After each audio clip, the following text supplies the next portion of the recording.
Sudah Ustaz, alhamdulillah. Berarti ini nanti saya sama Fahru tektokan 45 menit jadi. Seperti itu atau gimana? Hah?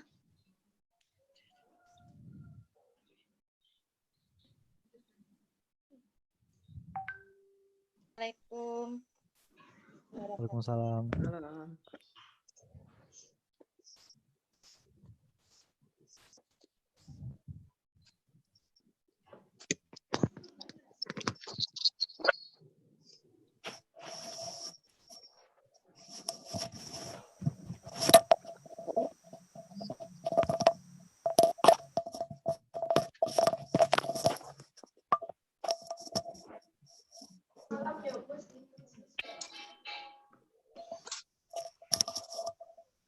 Apa kabar semuanya? Alhamdulillah, senang sekali bisa mengikuti acara pagi hari ini. Adik-adik STKIP, luar biasa ya. Masih muda-muda hebat. Generasi hebat. Amin. Boleh tahu ini peserta pertanyaan dari mana aja ya?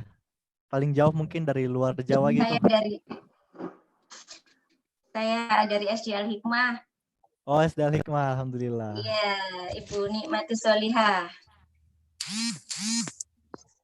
Yang lain mungkin boleh memperkenalkan dulu dari mana? Ya, dari KPTK Al Hikmah. Oh, TK Al Hikmah, Masya Allah.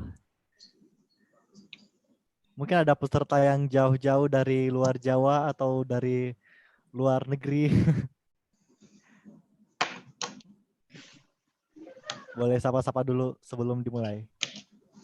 Ya, saya luar kota, Mas.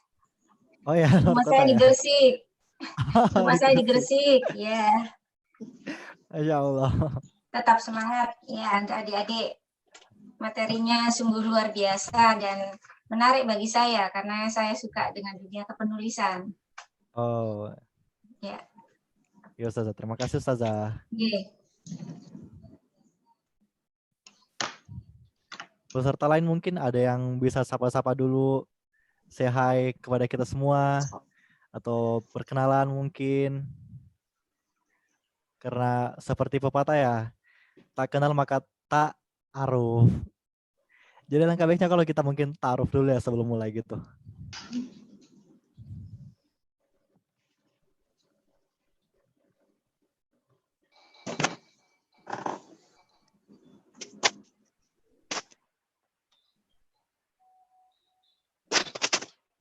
Mungkin ada teman-teman dari Al Hikmah juga ini yang ikut sepertinya. Assalamualaikum. Waalaikumsalam. Saya Muhammad Nur Fitra Hashim dari STKIP Al Hikmah Surabaya, asal Sinjai, Sulawesi Selatan. Oh, Masya Allah. Jauh ya, Mas? Jauh.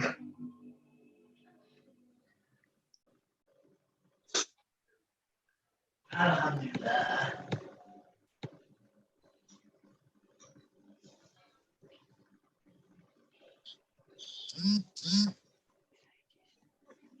Assalamualaikum warahmatullahi wabarakatuh. Waalaikumsalam. Nama saya Rehan dari STKIP Al Hikmah, juga asal Sidoarjo. Oh, Sidoarjo. Masya Allah. Luar kota juga ya, luar kota Surabaya maksudnya? Iya, luar kota, Mas. Tetangga. At least luar kota setidaknya ya? Iya, at least luar kota. Kalau boleh tahu, ini Mas Rehan dari prodi apa ya di STKIP? Oh, saya dari Prodi Pendidikan Bahasa Inggris, Mas. Oh, Masya Allah, bahasa Inggris ya? Iya.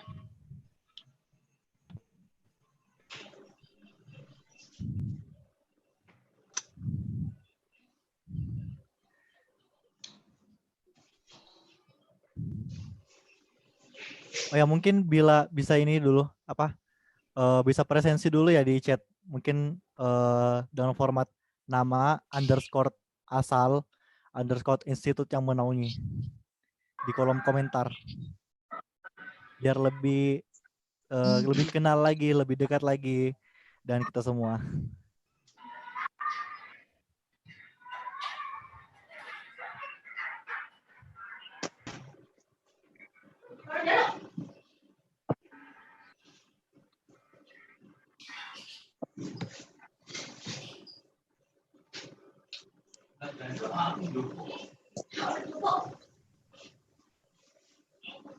Oke, selamat datang semua yang baru masuk mungkin. Ini dari Ernawati, Sekolah Sukma Bangsa, Lokso Mawe Aceh. Masya Allah Aceh jauh ya Aceh. Apa kabar ini? Ernawati, Bu Ernawati mungkin dari Aceh. Assalamualaikum Ustadz. Salam. Selamat datang bagi yang baru datang. Boleh mengisi presensi dulu di kolom komentar ya. Di grup chat. Di situ lebih lama ya, Pak.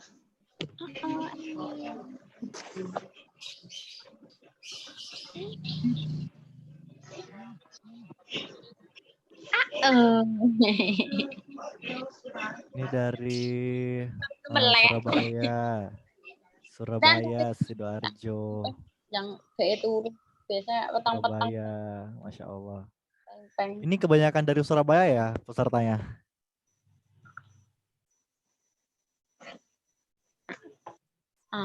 Pinter. Tidur ya sayang ya. Tidur ya Emil ya. Oke, dari sekedar informasi ya untuk peserta-peserta webinar pada kali ini. Jadi untuk e-sertifikatnya itu nanti dibagikan setelah mengikuti 2 sesi sekaligus. Jadi jika ada peserta mungkin yang bertanya, kok saya nggak dapat sertifikat ya? Atau mungkin kok saya nggak dapat sertifikat gitu ya? Jadi mungkin karena peserta-peserta sekalian tidak mengikuti 2 sesi tersebut, jadi sertifikatnya di-pending dulu atau ditunda dulu karena tidak mengikuti 2 webinar pada webinar Laskar Literasi kali ini.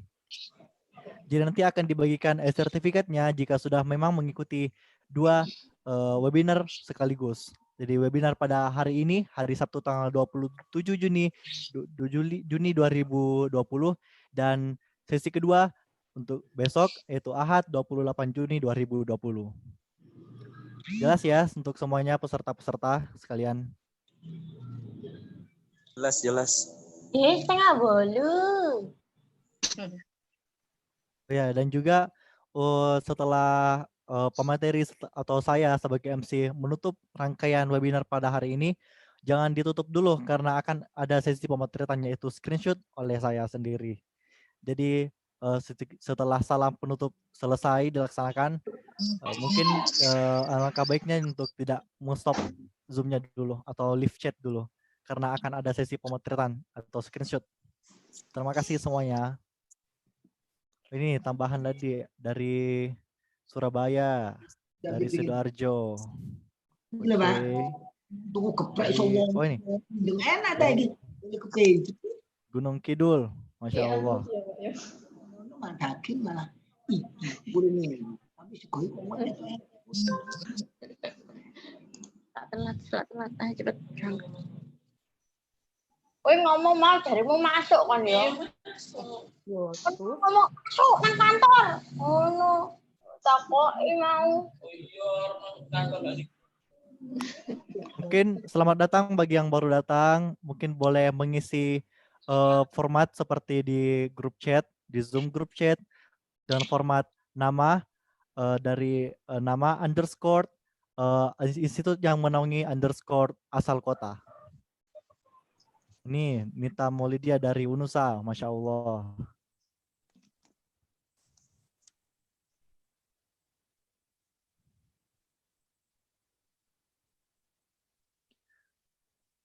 Dari Gresik.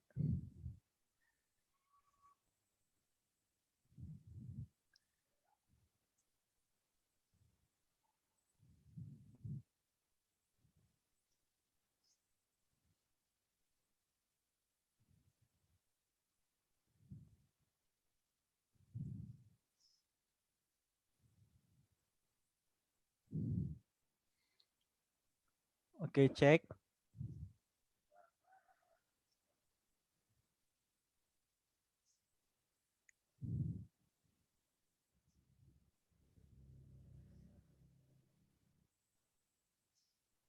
Oke, sekadar informasi.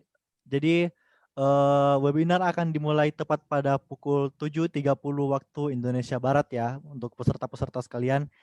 Dan mungkin ada yang dari waktu Indonesia Tengah, jadi akan mulai jam 8.30.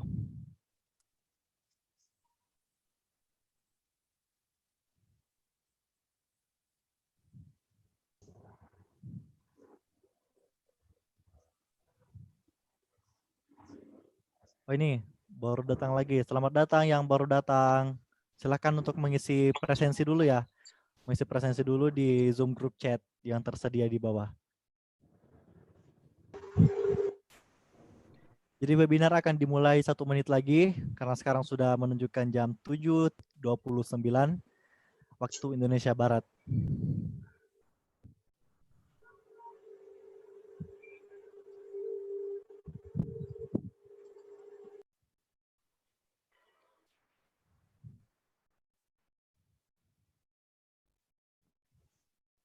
Untuk peserta sekalian mungkin bisa mempersiapkan diri dulu atau bisa berwudu sebelum biar berkah ya untuk webinar kali ini kita.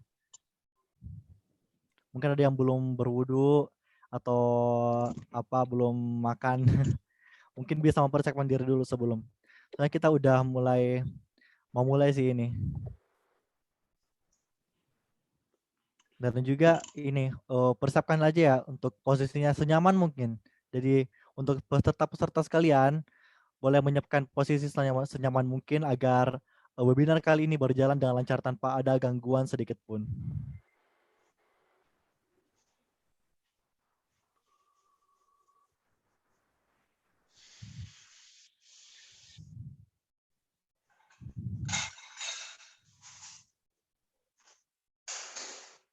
Oke, peserta sekalian, karena waktu telah menunjukkan jam 7.30 waktu Indonesia Barat dan 8.30 waktu Indonesia Tengah, baiklah akan kita mulai. Bismillahirrahmanirrahim. Assalamualaikum warahmatullahi wabarakatuh. Waalaikumsalam warahmatullahi wabarakatuh. Innalhamdulillah nahmaduhu wa nasta'inuhu wa nastaghfir wa na'udzubillahi min syururi anfusina wa min syai'ati a'malina. May yahdihillahu fala mudhillalah wa may yudhlil fala hadiyalah. Asyhadu an la ilaha illallah wa asyhadu anna Muhammadan abduhu wa rasuluh. La nabiyya ba'da, amma ba'd. Puji dan syukur kita panjatkan kehadirat Allah Subhanahu wa taala karena berkat rahmat dan hidayahnya lah sehingga kita dapat melaksanakan webinar pada kali ini meski dalam keadaan social distancing atau physical distancing karena wabah pandemi COVID yang melanda kita. Salam dan salawat tak lupa kita kirimkan kepada Nabi Muhammad SAW. Karena beliaulah yang telah membawa kita dari zaman gelap gulita ke zaman yang terang benderang seperti sekarang ini. Dari zaman yang jahiliyah ke zaman yang Islamiyah seperti sekarang ini. Alhamdulillah. Baik, sebelum itu perkenalkan nama saya Imadul Bilad, mahasiswa Prodi Pendidikan Bahasa Inggris STKIP Al-Hikmah Surabaya sebagai Master of Ceremony atau MC pada webinar Laskar Literasi kali ini. Nah, sekadar informasi untuk peserta-peserta sekalian, jadi webinar Laskar Literasi pada kali ini menyusun tema yang itu mengasah keterampilan menulis menuju kenormalan baru. Jadi pada tema kali ini kita akan meskipun kita dalam kondisi pandemik yang melanda, kondisi kenormalan baru, kita harus tetap berkarya ya dalam literasi. Meskipun itu kita tidak bisa ke perpus atau kita kemana, kan udah ada internet dan sebagainya. Jadi untuk itu kita sudah mulai dari era yang sudah modern seperti sekarang ini.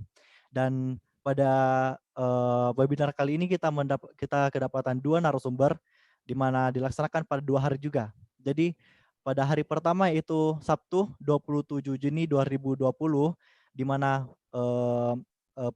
narasumbernya itu Ustazah Lina Aris Kayuma SPD MPD selaku dosen Prodi Pendidikan Bahasa Inggris STKIP Al-Hikmah Surabaya. Dan narasumber kedua yaitu Ustazah Anissa Fatwasari SPD MSc Ketua LPPM STKIP Al-Hikmah Surabaya. Beliau juga selaku dosen Prodi Pendidikan Matematika STKIP Al-Hikmah Surabaya yang insya Allah pada narasumber kedua ini akan dilaksanakan di esok hari pada hari Ahad tanggal 28 Juni 2020. Nah untuk itu marilah kita bersama-sama membuka acara ini dengan bersama-sama melafazkan Bismillahirrahmanirrahim. Dan agar acara kita atau webinar pada kali ini kita menepati keberkahan, marilah kita bersama-sama membacakan, mendengarkan tilawah dari Ahmad Farhan Alsoni, mahasiswa Prodi Pendidikan Matematika STKIP Al-Hikmah Surabaya. Kepada beliau dipersilahkan.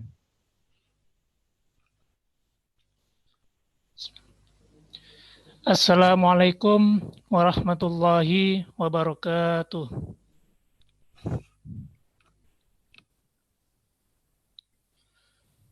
A'udzu billahi minasy syaithanir rajim. Bismillahirrahmanirrahim. Iqra' bismi rabbikal ladzi khalaq.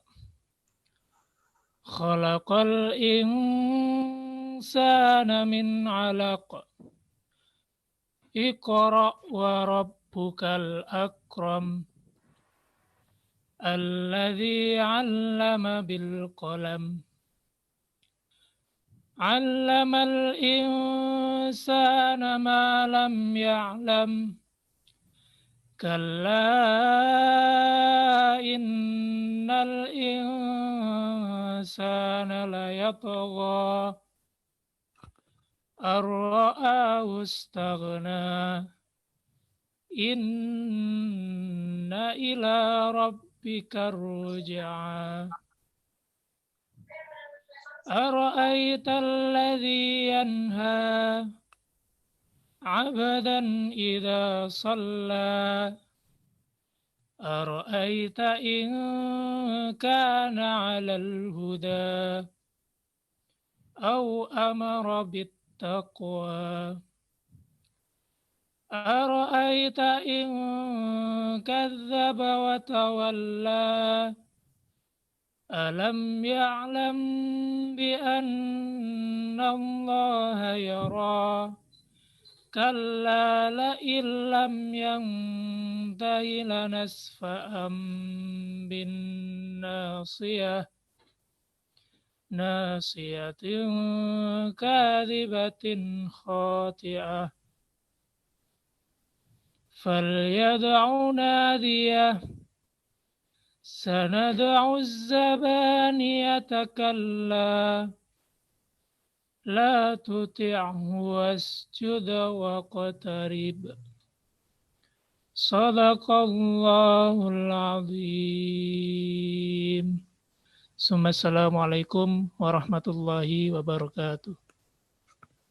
Waalaikumsalam warahmatullahi wabarakatuh.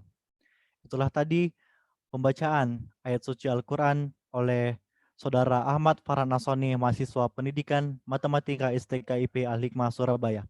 Kepada beliau diucapkan banyak terima kasih. Semoga apa yang kita laksanakan, kegiatan kita kali ini menjadi berkah sampai akhir. Amin amin ya rabbal alamin. Dan untuk kita masuk ke acara inti, yaitu webinar Laskar Literasi STKIP Al-Hikmah Surabaya dengan tema mengasah keterampilan menulis menuju kenormalan baru, yang insya Allah akan dilaksanakan oleh moderator kita, yaitu Saudara Muhammad Fahrul Razi Syarif, mahasiswa Prodi Pendidikan Bahasa Inggris STKIP Al-Hikmah Surabaya, yang juga narasumbernya itu Ustazah Lina Aris Fikayumah SPD MPD. Kepada moderator saya persilahkan mengambil alih kamera tersebut.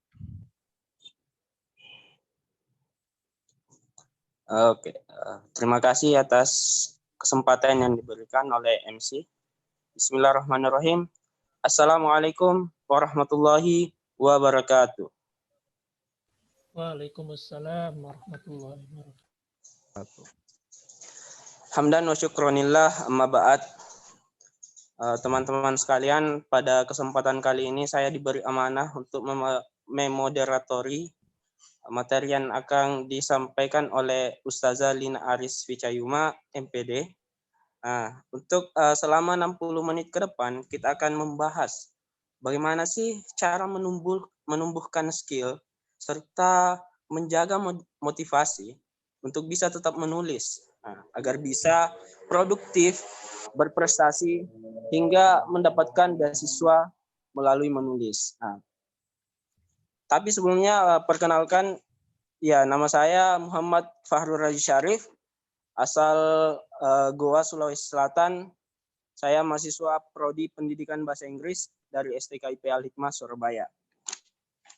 Oke, untuk selanjutnya, jadi saya akan menyampaikan teknis diskusi kita kali ini.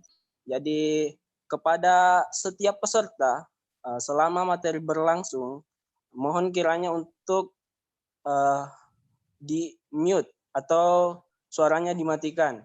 Nanti setelah diberikan kesempatan untuk bertanya atau memberi tanggapan dari moderator, maka dipersilahkan kembali untuk unmute atau mengaktifkan kembali suaranya. Nah, pemateri kita kali ini, kita kedatangan pemateri yang sangat luar biasa, yaitu Ustazah Lina Aris Ficayuma MPD, dan juga kita juga kedatangan peserta yang sangat luar biasa, yang dari Dinas Perpustakaan, Universitas Sains, dan banyak lagi. Nah, sebelum kita memulai diskusi kita pada hari ini, saya akan membacakan CV dari pemateri kita. Untuk operator, silakan ditampilkan CV-nya.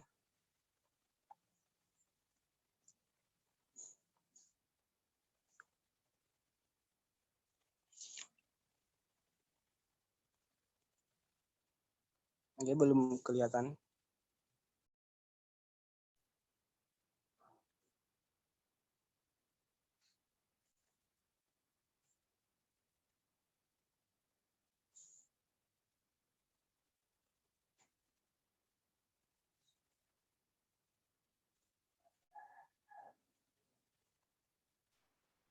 Bisa ditampilkan CV-nya, operator.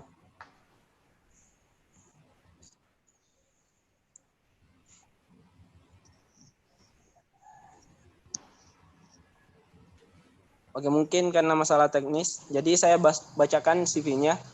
Jadi nama lengkap Lina Aris Ficayuma MPD, kemudian latar pendidikan, latar belakang pendidikan, SD di SD Negeri 1 Guyangan, Trangkil, Pati, Jawa Tengah.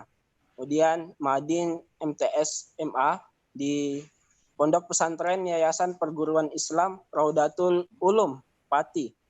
Kemudian S1 Pendidikan Bahasa Inggris Universitas PGRI Semarang. Kemudian S2 Linguistik Terapan Pasca Sarjana Universitas Negeri Yogyakarta. Ya, bisa dilihat. Kemudian S2 Pendidikan Bahasa Inggris Pasca Sarjana Universitas Negeri Yogyakarta. Kemudian ada Student Exchange University Technology Malaysia. Kemudian ada Student Visit di Nanyang Technological Singapura dan Akademi Bomba Kuala Terengganu. Nah, kemudian untuk pengalaman menulis ada Kepala Koordinator FEJU GU Michigan State University dan PPSU NY 2015 dan 2016. Untuk selanjutnya mungkin bisa dibaca teman-teman. Nah, kemudian ada prestasi menulis. Nah, yang pertama itu penulis buku English Writing. Let's Learn English in Context untuk SMA berbasis budaya di Yogyakarta tahun 2019. Kemudian selanjutnya untuk SMA berbasis budaya di Yogyakarta tahun 2019. Dan, artikel dan resensi.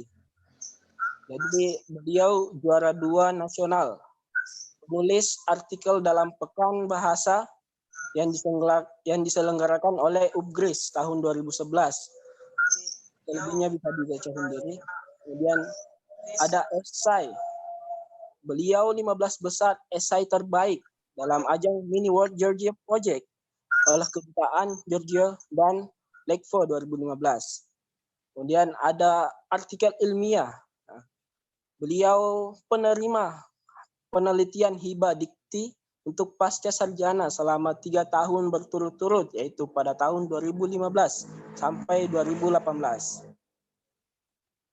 Berhubung karena pemateri sudah ada di tempat, mungkin rekan-rekan sekalian, Bapak, Ibu sudah sangat penasaran dengan materi. Oleh karena itu, kami persilahkan kepada Ustazah Lina Aris Ficayuma untuk menyampaikan materi.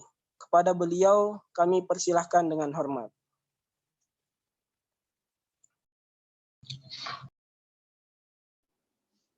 Oke. Assalamualaikum warahmatullahi wabarakatuh. Waalaikumsalam warahmatullahi wabarakatuh, Ustazah. Apakah suara saya terdengar dengan jelas? Alhamdulillah. Alhamdulillah. Terdengar, Ustazah. Alhamdulillah. Baik, sebelumnya saya ingin menyapa dulu ya. Di sini saya lihat beragam peserta, ada yang dari beberapa penerbit, seperti Alex Media Computable yang diprakarsai oleh Gramedia, kemudian ada berbagai staf perpustakaan, dosen, guru, mahasiswa, dan berbagai praktisi. Selamat datang, Bapak Ibu sekalian. Di sini saya akan memaparkan materi tentang keterampilan menulis yang di mana hari pertama ini saya akan fokus untuk sharing pengalaman dan menjaga motivasi untuk menulis, bagaimana untuk tetap produktif menulis, dan untuk teknik penulisan nanti akan disampaikan oleh Ustazah Anissa besok pagi pada hari Minggu. Dan di sini nanti ada 3 buku yang akan saya hadiahkan untuk 3 penanya teraktif selama webinar. Jadi nanti akan saya paparkan beberapa materi dalam 45 menit ke depan, dilanjutkan dengan termin pertanyaan. Begitu nggih. Assalamualaikum warahmatullahi wabarakatuh. Saya mulai. Alhamdulillahi wa kafa wassalatu wassalamu ala Rasulillahil Mustafa wa ala alihi wa sahbihi amma ba'da. Baik, Ustadz Imad silahkan bisa di-sharing untuk PowerPoint materi. Tafadhal Ustadz.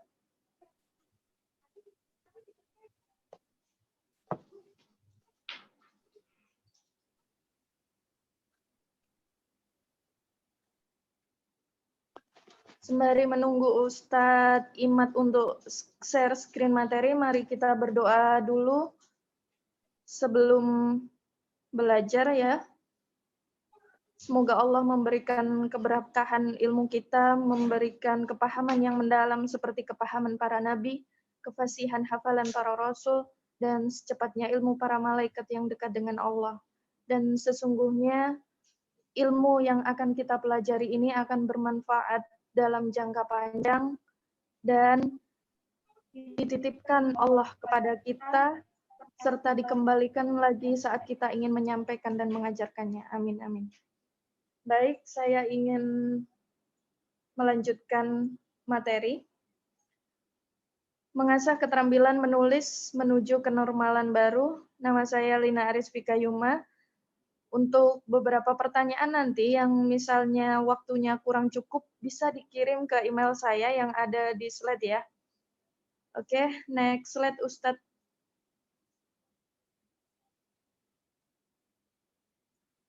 Baik, di sini ada 3 poin yang akan saya garis besar dalam pemaparan materi hari ini, yaitu saya ingin menumbuhkan kemauan untuk menulis dulu, meskipun di sini barangkali banyak para penulis, para penerbit, para ustadz-ustadzah, pendidik, dan praktisi yang sebenarnya sudah produktif dalam menulis ya, tapi mungkin era pandemi sekarang ini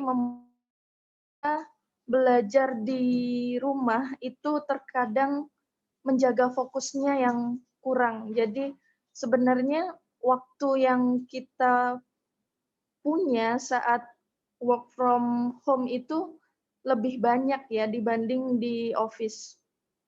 Jadi pemaparan materi kali ini ingin saya garis bawahi untuk willingness to write, kemampuan untuk menulis, motivation untuk menulis, hingga akhirnya tumbuh kemampuan dan habit untuk terus menulis, sehingga kita menghasilkan karya yang produktif dan akhirnya willingness to share untuk dipublikasi.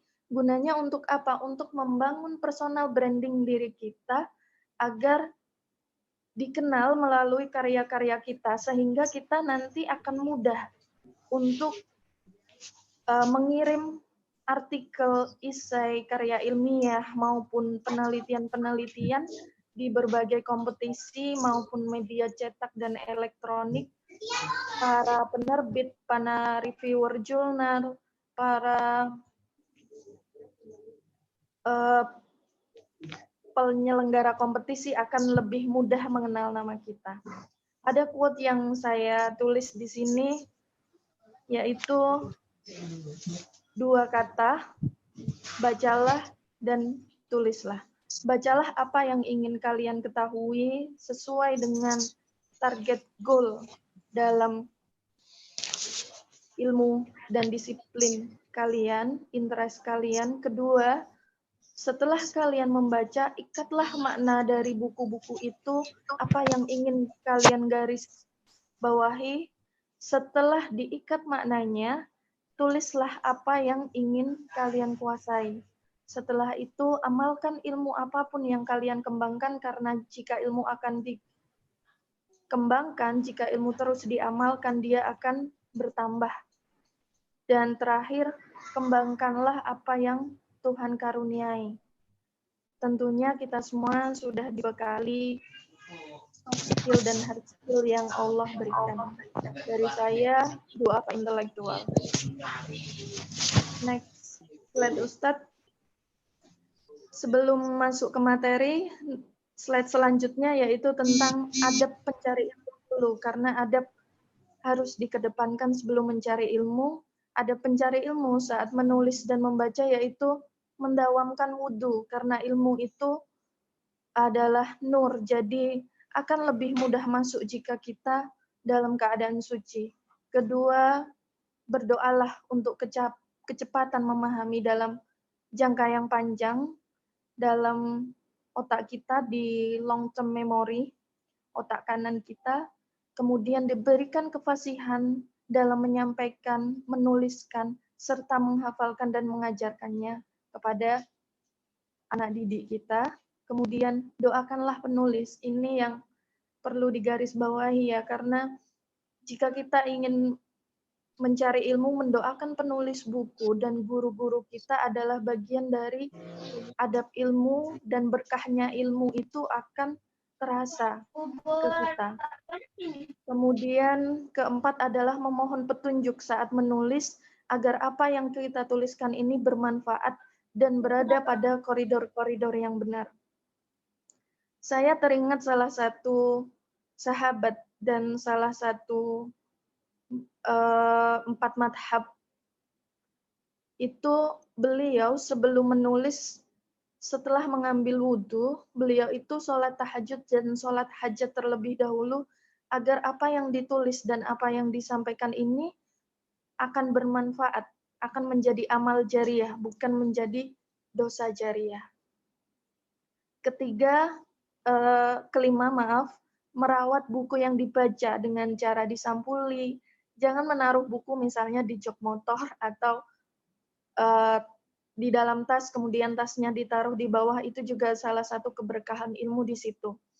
Alangkah lebih baik jika misalnya itu belajar sendiri, hadapkan kiblat. Saya ingat pesan kiai saya, jika ingin belajar, hadaplah kiblat, karena itu nanti akan menjaga keberkahan ilmu tersebut. Dan yang terakhir, doakan pendidik yang telah memberi buku tersebut dan mengajarkan ilmu tersebut. Begitu. Selanjutnya, mari kita membahas literal meaning dari kata menulis terlebih dahulu. Tafadhal Ustadz, next slide. Yaitu tentang kata menulis sendiri. Jadi Saya mencoba membreakdown kata menulis dari beberapa kamus bahasa Indonesia, beberapa terbitan yang lama yang baru. Itu kata menulis adalah bagian dari kata kerja yang bermakna mencoretkan huruf. Tidak hanya huruf, tapi juga angka melalui pena, baik dengan kertas maupun media. Tapi karena sekarang zamannya sudah berubah ya, tidak hanya dengan pena, tapi juga dengan mengetikkannya dengan keyboard atau menggunakan pencil tool yang menggunakan handphone atau iPad. Kemudian penulis. Penulis ini adalah kata benda, orang yang menulis, baik itu sebagai penulis teks maupun pengarang, maupun panitera, sekretaris, bahkan penggambar pun juga disebut penulis, pembatik pun juga disebut penulis. Kemudian tulisan sendiri. Tulisan adalah hasil menulis, barang apa saja ditulis dengan cara menuliskannya, baik di media cetak seperti surat kabar, karangan naskah, lukisan, motif pada kain itu juga disebut sebagai tulisan. Dan yang terakhir, membaca. Membaca sendiri ini kata kerja. Kenapa saya menuliskan membaca di sini? Karena dalam bahasa kita mengenal 5 skill, 4 skill yang umum, yaitu kemampuan menulis dan kemampuan speaking. Ini merupakan productive skill, di mana 2 skill ini tentunya lebih sulit dan lebih kompleks, terutama dengan writing, karena ada beragam aspek yang perlu dipertimbangkan saat productive skill writing ini. Sedangkan 2 skill yang lain yaitu reading atau listening, atau disebut juga dengan receptive skill, skill menerima materi. Kemudian yang terakhir adalah skill kebudayaan. Ini sebetulnya baru dicetuskan setelah adanya 5C Goals yang diprakarsarai oleh 21st Century sejak dicetuskannya Higher Order Thinking Skill sebagai dasar kurikulum 2013, bahkan ini juga rombakan beragam kurikulum di seluruh dunia untuk menghadapi era abad 21 ini, era VUCA. Kemudian yang membaca ini adalah kata kerja yang bermakna untuk memiliki atau melihat serta memahami apa yang dihasilkan dari tulis-menulis itu sendiri. Sedangkan yang terakhir adalah kata serapan dari bahasa Inggris. Mungkin di kamus bahasa Indonesia yang lama, terbitan 2000 ke bawah itu kurang ditemukan kata literasi, karena ini dari bahasa Inggris yang artinya memiliki kemampuan untuk membaca dan menulis. Begitu. Jika kita kaitkan dengan perintah membaca dan menulis, ini sebetulnya tadi juga sudah disampaikan oleh Ustadz Farhan yang membacakan tasmi Al-Quran tadi tentang surat Al-Alaq. Bisa di-share Ustadz slide-nya, yaitu tentang surat Al-Alaq. Wahyu yang pertama kali turun kepada Rasulullah melalui perantara malaikat Jibril, ayat 1-5 yang memiliki arti, bacalah dengan menyebut nama Tuhanmu. Ada kata bacalah di situ.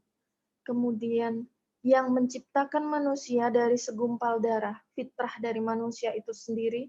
Kemudian bacalah dengan menyebut nama Tuhanmu yang maha mulia. Setelah baca, ajarkanlah melalui pena dengan menuliskannya, dan ajarkan pula, praktekkan, amalkan kepada manusia-manusia yang tidak mengetahuinya. Jadi ini ada redline ya, ada integrasi dengan wahyu pertama kali turun. Bacalah ajarkanlah, tulislah kepada orang-orang yang belum mengetahuinya. Begitupun juga dengan Rasulullah, hadis mengatakan bahwa ikatlah ilmu dengan menuliskannya. Kemudian dijelaskan lagi oleh Imam Syafi'i rahimahumullah bahwa ilmu itu seperti binatang buruan. Tentu hadis ini sudah beberapa kali kita dengar ya. Binatang buruan, jika kita tidak mengikatnya, maka binatang buruan itu pun akan lepas. Maka ikatlah ilmu itu dengan tulisan. Begitu, Masya Allah. Ternyata perintah ini sudah ada sejak lama ya, membaca dan menulis. Selanjutnya, saya akan menceritakan tentang bagaimana menjaga manajemen produktivitas dalam menulis. Di slide selanjutnya, saya membagi 3 fokus di sini, yaitu atensi, energi, dan fokus. Silakan Ustadz untuk slide selanjutnya. Atensi di sini. Saat kita ingin menulis, berbagai pengalaman penulis awam pasti akan banyak distraksi yang akan mengganggu. Misalnya, apalagi di dunia sekarang ya, banyak gadget, banyak HP, banyak games. Jadi atensi pun itu akan mengurangi fokus kita. Bagaimana caranya untuk membatasi agar kita tidak mudah terdistraksi dengan hal-hal tersebut. Misalnya kita berencana ingin menulis hal sederhana dulu, misalnya artikel yang panjangnya misalnya 1 halaman saja. Meskipun panjang artikel itu tidak banyak, tapi kan artikel itu butuh yang namanya teori pendukung, kemudian parafrase dan sintesa kita saat menulis setelah dihubungkan dengan fakta, kemudian disupport dengan teori yang ada, dan kemudian kita memberikan pendapat. Bagaimana caranya agar kita tetap fokus? Kita membatasi distraksi. Misalnya kita merencanakan waktu untuk menulis di saat pagi hari, karena pagi hari itu adalah waktu yang tepat untuk menulis, karena otak kita tidak mudah atau belum menerima berbagai informasi. Jadi, jika kita kaitkan otak dan bahasa, itu otak sebelah kanan ya, ada zone proximal development di otak bagian kanan kita, belakang alis kanan itu adalah otak bahasa. Bagaimana caranya kita mengaktifkan otak dalam bahasa, informasi itu tetap ada dengan cara menghubungkan fakta dan informasi serta pengalaman kita di masa lalu atau prior knowledge. Setelah kita menghubungkan prior knowledge kita, kemudian kita akan membaca beberapa fakta dan membaca beberapa buku. Barangkali kita menemukan informasi-informasi penting. Informasi-informasi penting yang dicatat mengikat makna itu tadi, setiap orang pasti berbeda-beda. Ada yang menggarisbawahi di halaman depan, ada orang yang menggarisbawahi di halaman tengah, pun di halaman belakang. Kenapa? Karena prior knowledge seseorang itu berbeda-beda. Jadi informasi yang dianggap spesifik itu pun berbeda-beda. Cara mengaktifkan prior knowledge ini sendiri itu berada di otak bagian paling belakang, long term memory. Jadi, tempatkan ilmu dan informasi itu dalam satu wadah. Jangan menempatkan ilmu di kajian yang berbeda-beda. Itu caranya membatasi distraksi, mematikan HP. Betul-betul fokus. 2 jam saya rasa cukup. Meskipun fokus seseorang itu menurut penelitian adalah 40 menit pertama. Jika setelah 45 menit pertama lakukan hal-hal yang meringankan, misalnya keluar sebentar untuk menghirup udara, tapi jangan memegang gadget atau HP, karena itu akan mempengaruhi proses cognitive tunneling. Apa yang dimaksud cognitive tunneling itu? Di mana dimensi kognitif seseorang itu akan mudah timbul jika adanya distraksi yang dilakukan secara terus-menerus. Hingga akhirnya timbul beragam bad habit. Misalnya dengan meletakkan laptop dan HP secara bersamaan dan mengaktifkan sosial media. Tidak me-unmute sosial media, tentu kita akan tergoda untuk membuka FB misalnya, Instagram, YouTube, dan lain-lain. Jadi, lakukanlah aktivitas yang sebentar di luar ruangan saja. Kemudian, setelah membatasi distraksi dan cognitive tunneling, itu akan timbul reactive thinking. Jika kita sudah terbiasa untuk itu. Apa reactive thinking? Yaitu melakukan sesuatu secara otomatis, dan ini berdampak pada good habit.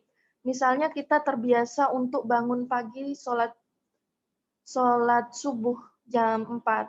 Kemudian setelah sholat subuh tilawah, setelah tilawah kemudian murojaah, setelah murojaah kemudian membaca, kemudian proses mengikat makna, menulis apa informasi yang kita dapatkan dari membaca, dan akhirnya kita produktif untuk terus menulis yang dilakukan secara kontinu maksimal 40 hari. Jika jeda 1 hari, kita harus mengulanginya di hari pertama lagi. Meskipun ada beberapa penelitian yang mengatakan 20 hari untuk menjadikan itu sebuah habit. Itu yang dikatakan dengan reactive thinking, good habit yang terus terbangun. Kemudian energi. Lakukan skala prioritas untuk mengelola willpower. What does it mean willpower? Willpower itu kita memetakan energi kita untuk atensi. Misalnya, mungkin sebagian di sini ada ibu-ibu. Pagi-pagi misalnya terbiasa untuk mencuci. Nah, jika misalnya cucian itu menumpuk, otomatis kita akan cepat kelelahan. Akhirnya, willpower kita akan menurun.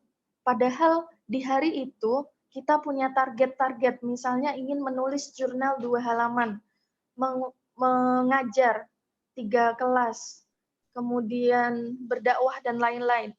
Otomatis willpower kita akan menurun. Alangkah lebih baik gunakan skala prioritas mana aktivitas yang harus dilakukan duluan dan tidak menguras energi terlalu banyak.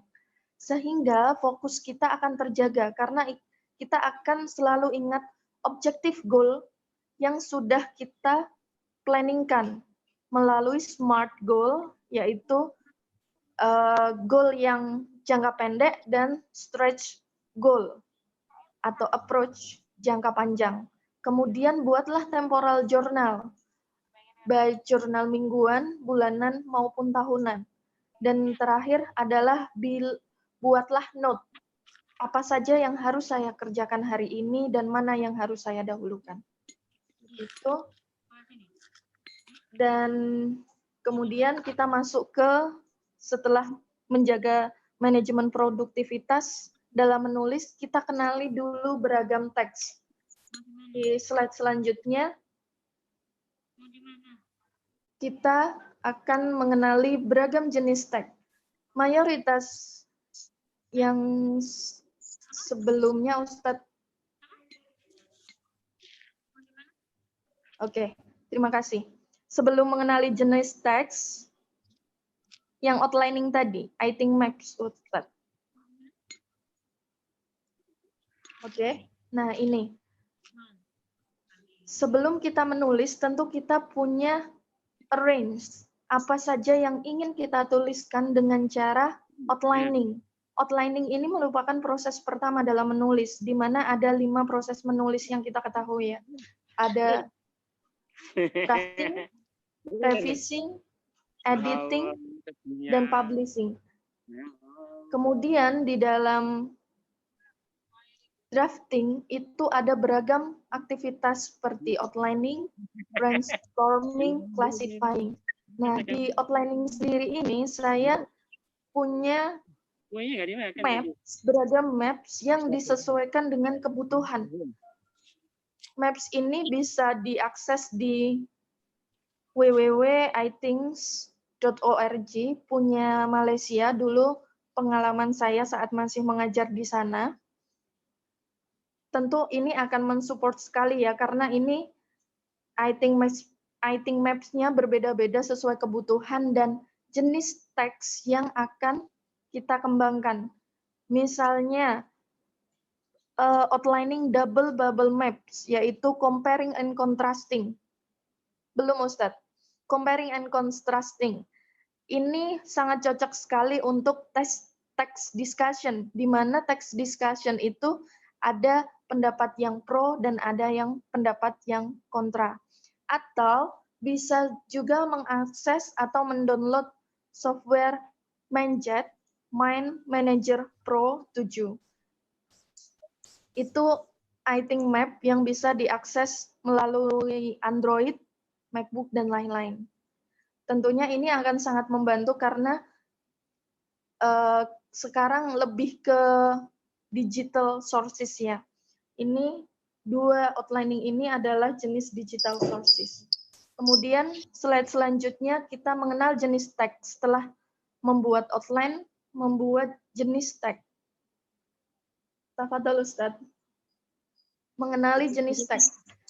Seperti yang kita ketahui, jenis teks sendiri itu sebenarnya hanya ada 3 jenis genre atau jenis teks, yaitu teks deskripsi, teks explanation, teks instruction, teks argumen, dan teks naratif. Kemudian 5 dari base teks ini itu dipecah lagi dengan beragam cabang yang diklasifikasikan menjadi 2 jenis teks. Jenis teks cerita, story genre, yang ada 6 teks. Kemudian teks faktual yang bersifat faktual, ada 6 jenis teks. Setelah kita mengetahui jenis teks apa yang ingin kita kembangkan, misalnya kita ingin menulis laporan, tentu kita akan memilih teks report dan mempelajari teks report itu seperti apa tujuan goal dari teks report, apa generic structure dari teks report. Oh, untuk memberikan informasi yang bersifat faktual, didukung dengan berita dan teori-teori yang mendukung. Setelah mengetahui tujuan dari teks, kemudian kita mempelajari generic structure atau schematic structure, struktur paragraf masing-masing teks. Misalnya teks pertama berisi introduction. Introduction itu harus berupa apa dulu? Oh, faktanya dulu kita sajikan. Kemudian teks kedua didukung dengan teori yang mendukung. Setelah itu teks yang selanjutnya kita breakdown lagi, hubungkan antara fakta dan teori, dan kita sintesa. Dan yang terakhir, kita analisa language feature. Kosakata apa yang perlu kita perlukan, diksi-diksi apa yang kita perlukan, jenis kalimat apa yang kita perlukan. Setelah kita mengetahui teks, tentunya itu akan lebih mudah kita untuk mengembangkan teks sesuai dengan tata tulis dan tata gramatikanya, serta bahasa yang dipilih. Next, selanjutnya, tentu dalam menulis, kurang afdol jika kita menulis tanpa membaca beragam pengetahuan, terutama membaca, karena ini sebagai bahan, ingredient kita dalam menulis. Dalam menulis, kita juga perlu memetakan, terutama ini sebagian besar tentu sudah menjadi orang tua ya, ataupun guru, dosen pendidik, dan di sini juga ada terlibat staf perpustakaan dan penerbit. Ini mungkin bisa dijadikan patokan book leveling yang diterbitkan oleh Balitbang Kemendikbud tahun 2018. Kebetulan saya juga dulu membantu ini karena penelitian saya dulu bekerja sama dosen pembimbingnya itu ketua Satgas Literasi. Jadi ini book leveling, penjenjangan buku.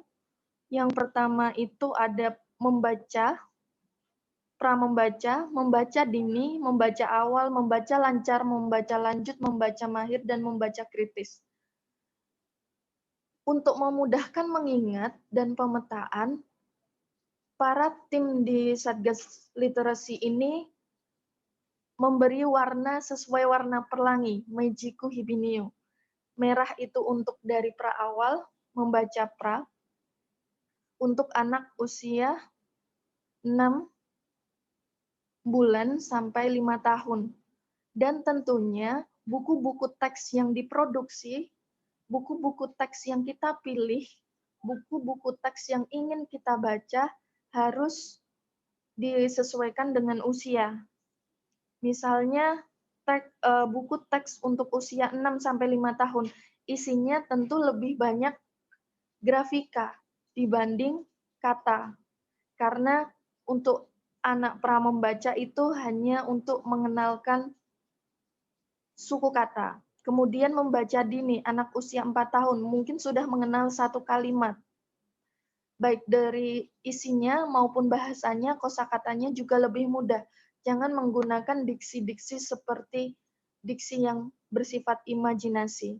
Jadi jika melihat dari konteks penjenjangan buku dan 3 aspek yang diduplikat, diadapt dan adopt dari Child and Panel ini, isi bahasa grafika dalam proses penulisan buku, kita tidak hanya melibatkan diri kita sebagai penulis, tapi kita juga melibatkan ahli linguistik, ahli komunikasi, dan ahli desain grafis untuk memvalidasi buku yang akan kita produksi.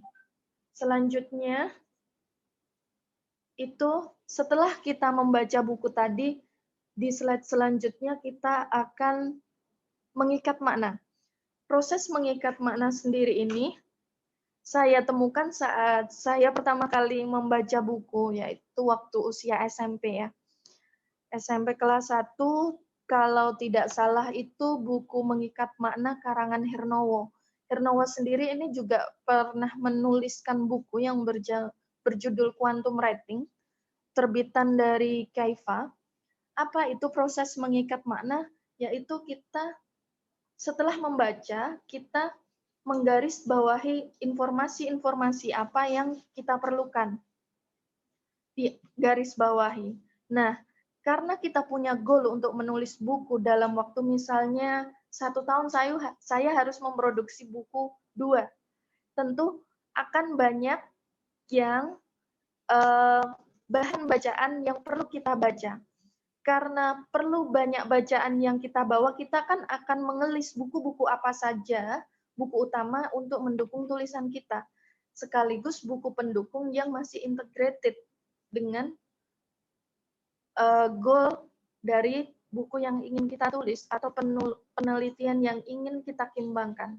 Saya sering membuat tabel seperti ini agar saat menulis saya tidak perlu lagi membuka buku kembali. Ada genre, misalnya jenis genre-nya saya ingin mengembangkan buku tentang pembelajaran bahasa Inggris dengan konsep blended culture.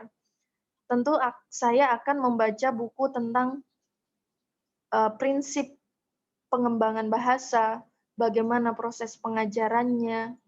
Kemudian saya tulis judul bukunya, penulisnya siapa, tahun terbitnya kapan, kemudian di kutipan itu halaman yang ingin saya kutip, teori yang mendukung tulisan saya itu saya tulis di situ langsung.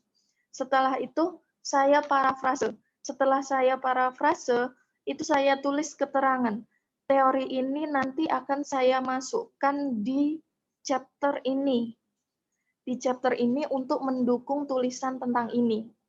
Nah, untuk memudahkan kita, selain membuat tabel, alangkah lebih baik jika kita membuat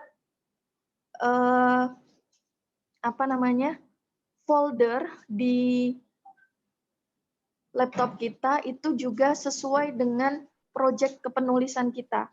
Kemudian tulislah e-book yang sudah kalian kumpulkan dengan cara menuliskannya sama persis seperti penulisan referensi. Dimulai dengan penulisnya, tahun terbitnya, judul bukunya, itu akan sangat memudahkan kita untuk mencari. Jadi kita tidak membaca bukunya lagi, karena jika kita terjeda, misalnya kita ingin membaca buku A, kemudian kita beralih buku B, esoknya kita ingin menulis dengan pengetahuan yang kemarin setelah kita baca, itu pasti ada yang namanya residual information di dalam otak kita. Akhirnya, residual information ini membuat kita jeda jika kita tidak membuat tabel seperti ini, atau barangkali beberapa kalian juga sudah membuat dengan cara lainnya agar tidak terlalu lama membuka buku saat menuliskannya. Itu. Dan buatlah buku-buku bacaan yang mendukung tulisan kalian. Setelah itu menganggarkan keuangan. Jadi ada peristiwa unik yang ingin saya share ya. Saya itu terbiasa untuk menganggarkan keuangan setiap bulan untuk membeli buku waktu kecil, karena saya tidak tahu bagaimana cara mendapatkan buku gratis. Di kabupaten saya, Pati sendiri, itu hanya ada satu toko buku dan jaraknya sekitar 8 km dari rumah saya. Jadi, saya menganggarkan buku ini juga dari hasil lomba-lomba saya, tanpa meminta orang tua untuk membelikan buku. Misalnya, saya habis menang lomba ini dapat hadiah sekian. Jadi, uang ini akan saya untuk kebutuhan buku. Akan tabung untuk kebutuhan buku, kebutuhan akademik, misalnya ada pertukaran pelajar, itu saya menggunakan finansial yang hasil dari akademik juga. Ini sangat membantu proses untuk pembelian buku kita. Mana buku yang perlu diprioritaskan dan harus segera dibeli. Kemudian ikatlah makna melalui tabel tersebut, berikan nama di file yang tadi, setelah itu kelompokkan sesuai dengan referensi pendukung. Misalnya kalian ingin membuat buku tentang TOEFL tadi, masukkan referensi semua buku pendukung dalam satu folder tersebut, tabelnya, dan outline-outline-nya tersebut juga dimasukkan agar kalian tidak tercacar referensinya. Kemudian setelah mengikat makna, di slide selanjutnya ada hal yang saya resume, yaitu tentang dunia kepenulisan ke depan selama era pandemi dan digital era seperti sekarang ini, yaitu jika misalnya kita memulai proyek menulis dan penelitian, kurangi penelitian yang sifatnya site-based. Kenapa? Karena di era pandemi ini kan interaksi sangat dikurangi ya untuk faktor kesehatan. Apa yang dimaksud dengan site-based? Yaitu terjun ke lapangan. Misalnya penelitian itu action research, itu usahakan kuesioner atau observation yang kita lakukan itu bisa fokus tidak hanya respon tapi juga penggunaannya. Nah, yang bisa diakses tidak harus terjun ke lapangan, tapi juga video call, video conference. Kemudian kembangkanlah e-book, karena buku printout tentu akan sangat berkurang ya, karena era pandemi ini kan juga mempengaruhi finansial seseorang untuk membeli buku. Otomatis mereka akan lebih memprioritaskan kebutuhan yang lebih primer dibanding hal-hal yang secondary. Nah, e-book sendiri yang dikembangkan itu nanti alangkah lebih baik jika berisi materi, kemudian gambar bergerak yang mudah diakses melalui gadget seperti virtual atau augmented reality. Setelah itu, tentu ada pengisi suara. Nah, ini skill yang diperlukan sekaligus partner yang diperlukan selain ahli linguistik, ahli bahasa, penulis, maupun validator dan expert judgment sesuai dengan variabel penelitian kita, yaitu desain grafis dan VO, pengisi suara dari augmented reality gambar bergerak tadi. Ini akan sangat membantu sekali untuk pengembangan buku di era selanjutnya. Kemudian kembangkanlah sebuah sistem penyediaan referensi yang dapat mengakses e-book seperti sewa selama beberapa bulan untuk dibaca. Saya menemukan beberapa penerbit terbaru ini, sekitar 1 bulanan, mereka mengembangkan pembelian e-book melalui platform-platform digital dengan membatasi misalnya harga bukunya nominal saat print out itu 80.000, kemudian di e-book itu hanya 20.000 dengan bisa diakses 3 bulan sampai 6 bulan. Kemudian filenya hilang sendiri dan itu e-booknya tidak bisa di screenshot atau tidak bisa diplagiat itu. Saya kurang tahu sistemnya seperti apa. Mungkin barangkali di sini perpustakaan, pegawai perpustakaan atau penerbit tahu tentang ini. Kemudian kembangkanlah buku-buku yang terkait manual book dan list beberapa platform digital. Misalnya dalam komunitas saya, yaitu Teaching English Foreign Language di Indonesia, board membernya itu baru bulan Januari awal itu mengembangkan buku TPEC, berisi tentang materi-materi bahasa Inggris dan platform digital dengan halaman website, metode, media, dan cara pengajarannya. Nah, tentunya tanpa manual book atau buku panduan ini akan sangat sulit ya. Jadi manual book juga sangat diperlukan. Dan pembelajaran tersebut, platform digital itu juga perlu yang bersifat agile learning, yang bersifat adaptif, karena kita tidak tahu masa pandemi ini akan berakhir sampai kapan. Jadi belajar untuk menjadi penulis yang adaptif dengan topik-topik yang fruitful dan perkiraan sebenarnya itu hipotesa, karena kan kita tidak tahu yang terjadi ke depan, wallahu alam.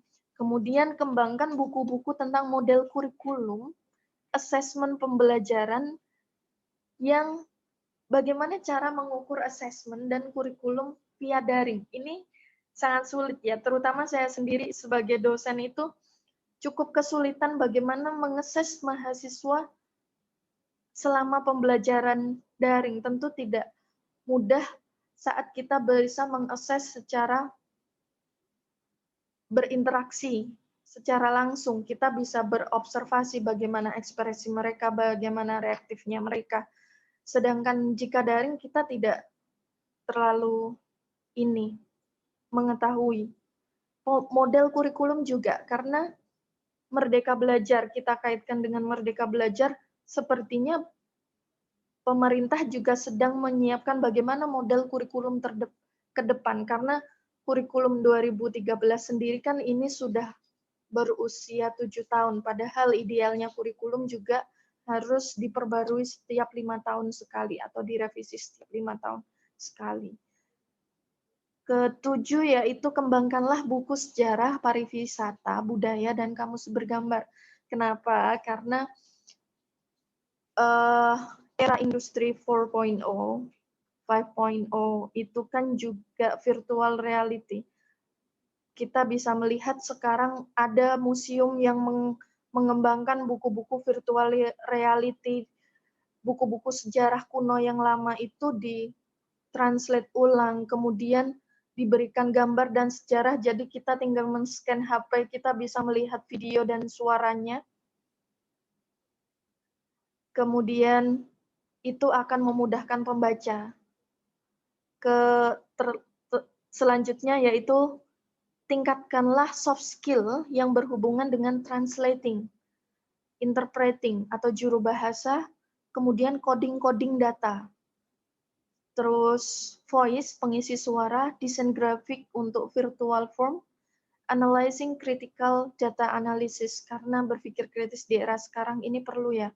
Kita misalnya menulis buku, tapi analisis kajian kita kurang dalam, juga kurang merepresentatifkan kajian teori, dan bisa dibaca pengetahuan kita sampai seberapa. Setelah itu, bangunlah personal branding, tidak melalui siapa saya, tapi dengan karya kalian.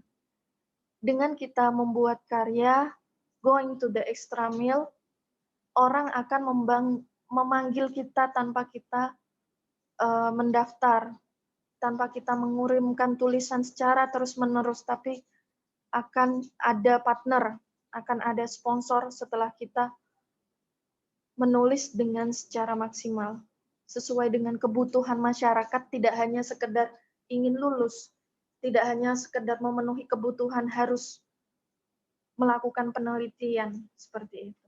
Selanjutnya, di slide selanjutnya, silakan Ustadz. Akan saya percepat ya, karena ini waktunya moderator sudah mengingatkan. Faktor keberhasilan menulis. Ada beragam aspek yang saya summarize di sini dari bukunya Prof. Suyanto, buku metodologi pengembangan bahasa Prof. Burhan, dan lain-lain, yaitu ada aspek psikologi, aspek teori pembelajaran, aspek ketelitian, aspek kepemilikan, aspek kebahasaan, perencanaan, inquiry, critical analysis, critical literacy, digital literacy, and the last is aspek kepatuhan proses menulis. Aspek psikologi tadi, kita harus menjaga motivasi, trial individual, kemudian juga self-actualization, sehingga timbul internal locus control untuk menumbuhkan self-confident untuk terus berkarya dan menulis. Kedua, sebelum masuk kedua, maaf, jika kita terbiasa untuk menulis, kemudian kita revisi tulisan kita, kirimkan karya, kita ikut lomba, satu lomba yang menang, satu tulisan kita yang dipublish, otomatis itu akan menumbuhkan self-confidence kita, sehingga internal locus control kita itu akan secara otomatis tumbuh untuk terus menulis. Dan menantang diri kita untuk tembus penerbit-penerbit yang bagus, kompetensi-kompetensi yang prestisius. Kemudian aspek teori belajar, menggunakan aspek behavioristik, praktek, kontinu secara terus-menerus, istiqomah, dan konstruktivisme dengan cara menganalisa, rajin menganalisa. Kemudian aspek ketelitian dari segi tata bahasa, language feature, punctuation, gaya selingkung dari penelitian, jurnal maupun koran sasaran kita. Kemudian aspek kepemilikan kita, bagaimana kita harus mengontrol tulisan kita, tidak hanya setelah menulis kemudian kita publish, kita daftarkan ISBN, tapi kita juga perlu editor, proofreader, validator, expert judgment dari para ahli, mengujinya. Setelah menguji, direvisi, baru kemudian untuk didiseminasi dan dipublikasi. Aspek kebahasaan juga gunakanlah diksi-diksi yang tepat sesuai target pembaca kita itu siapa. Aspek perencanaan, karena jika kita tidak bersiap merencanakan sama dengan bersiaplah untuk gagal.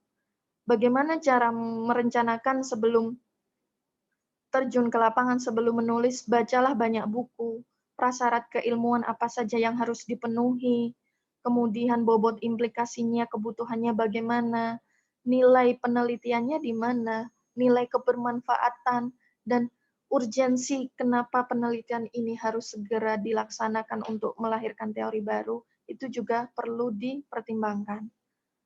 Setelah itu aspek kepatuhan dalam menulis, dari mulai proses drafting, editing, revising, publishing, dengan mempertimbangkan juga micro skill of writing, reading, dan language. Micro skill itu misalnya pengetahuannya, micro skill itu seperti grammar, kohesi, koherensinya, kepaduan antar paragrafnya.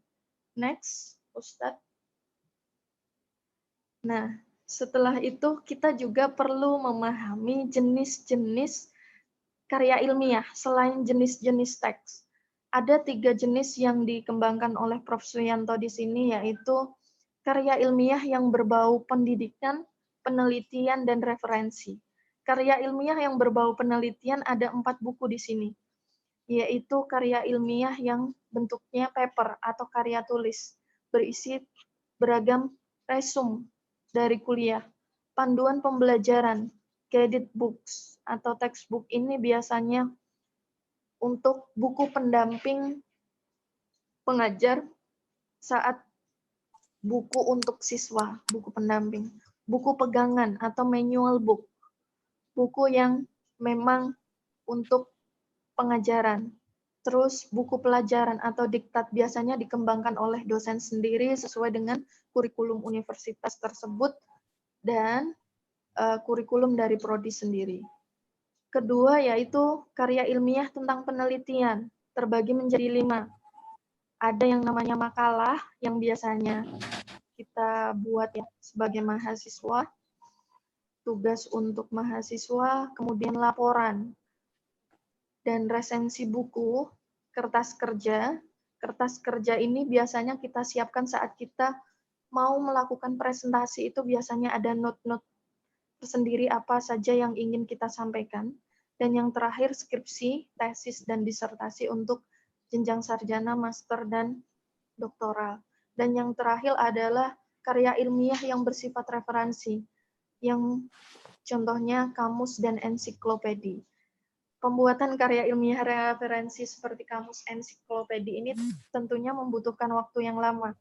Misalnya kita ingin mengembangkan kamus bahasa Inggris, kemudian bahasa Jawa, tentu kita membutuhkan validator untuk bertemu dalam forum group discussion.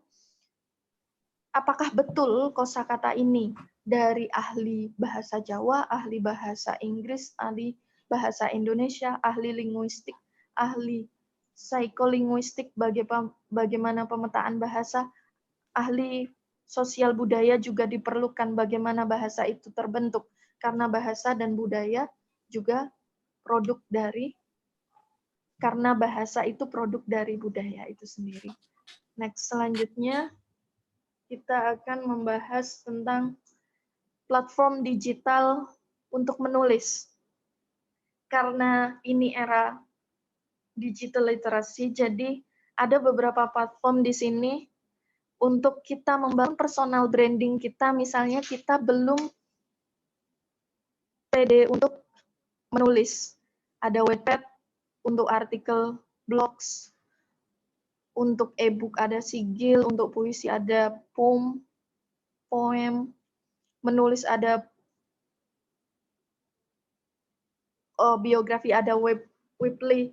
Ini platform digital ini untuk kita mengetahui respon pembaca kita. Berapa banyak pembaca kita, bagaimana komen-komennya, sehingga setelah mendapat masukan, oh ternyata pembaca kita banyak. Kita bisa mendokumentasikan itu, tulisan kita itu, kemudian kita kirimkan ke penerbit dengan referensi tersebut. Otomatis penerbit akan lebih mempertimbangkan. Kedua, ini juga sebagai sarana membangun networking. Tentunya penulis-penulis yang sudah mahir akan melihat ini. Dengan begitu, saat kita menulis ke penerbit, kita bisa meminta tolong jika kita sudah dekat dengan penulis itu untuk forward. Ini saya punya tulisan dari penulis di blog ini, bisa tidak untuk dibukukan. Yang ngomong itu penulis mahir, untuk di-forwardkan ke penerbit. Seperti itu. Itu tentu akan sangat membantu sekali. Kemudian, tip menulis buku pelajaran. Ada 2 12 langkah di slide selanjutnya. Tip menulis buku pelajaran pertama, tulislah apa yang betul-betul kalian ketahui dan disiplin ilmu kalian, karena kajian teorinya tentu akan lebih mendalam dan orang mempertimbangkan background kalian. Siapa target pembaca kalian, tentukan research and development mana yang ingin kalian jadikan patokan. Book and Goal kah, Tyagarajan, Purdy, Tomlinson, kemudian banyak beberapa research and development, khusus pengembangan buku, media, itu juga perlu. Kemudian tentukan kesediaan expert judgment yang kalian pilih untuk memvalidasi teks kalian. Siapa representatif sampel kalian, kemudian cek plagiarismenya 20%, ada juga yang mengatakan 5%. Ini tergantung kebijakan beberapa universitas biasanya. Saya juga belum menemukan teori khusus tentang berapa persentase untuk plagiarisme. Wawancara para ahli, kenali gaya selingkung atau gaya bahasa penerbit atau konferensi atau kompetisi yang kalian ikuti dengan cara membaca beberapa naskahnya atau membaca para hasil karya pemenang. Itu akan sangat membantu sekali untuk membaca bagaimana aspek yang dicari para editor jurnal, para penerbit, para dewan juri. Mempelajari background dewan juri itu juga perlu, dan gaya-gaya bahasa serta karyanya dewan juri untuk memenangkan sebuah kompetisi. Kemudian hampir sama dengan teks menulis buku, teks esai juga seperti itu. Hanya saran saya ada satu hal penting di sini. Misalnya kalian ingin menuliskan artikel ke media massa, catatlah tanggal-tanggal penting, misalnya hari perayaan. Bisa dilihat pada teks ke-6. Poin ke-6 yaitu yang slide selanjutnya, Ustadz. Tips menulis artikel di media massa. Nah, poin ke-6 ini, catatlah beberapa tanggal penting mengenai peristiwa bersejarah, perayaan, dan siapkan artikel kalian jauh-jauh hari. Misalnya April tanggal 1 itu kan 21 April hari Kartini, maaf. Itu jauh-jauh hari kalian sudah menyiapkan artikel tentang Kartini. Jadi kalian bisa mengirim lebih awal ke penerbit atau ke kompetisi. Orang akan lebih membacanya terlebih dahulu. Ini juga salah satu strategi. Kemudian kutiplah beberapa tulisan yang penerbit itu, buku dari penerbit itu terbitkan, atau jurnal tersebut terbitkan, artikel dari jurnal tersebut, itu juga perlu.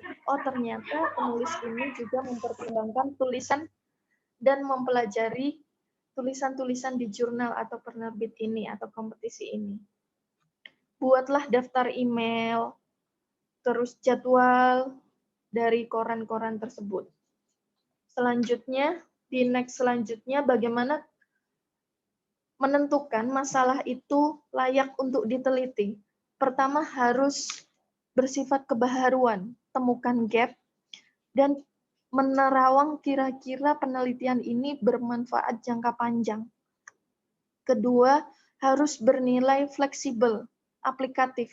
Setelah penelitian ini dilakukan, misalnya kita setelah selesai melakukan skripsi, disertasi maupun tesis, tidak hanya kita saja yang bisa mempraktekkan penelitian ini, tapi bisa juga digunakan oleh peneliti-peneliti lain.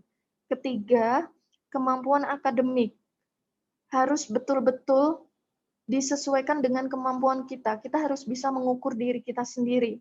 Apakah kita sanggup? Karena yang mengetahui kan diri kita sendiri ya. Pertanyaan itu bisa betul-betul reasonable. Ada blank spot yang sebenarnya ingin kita pecahkan.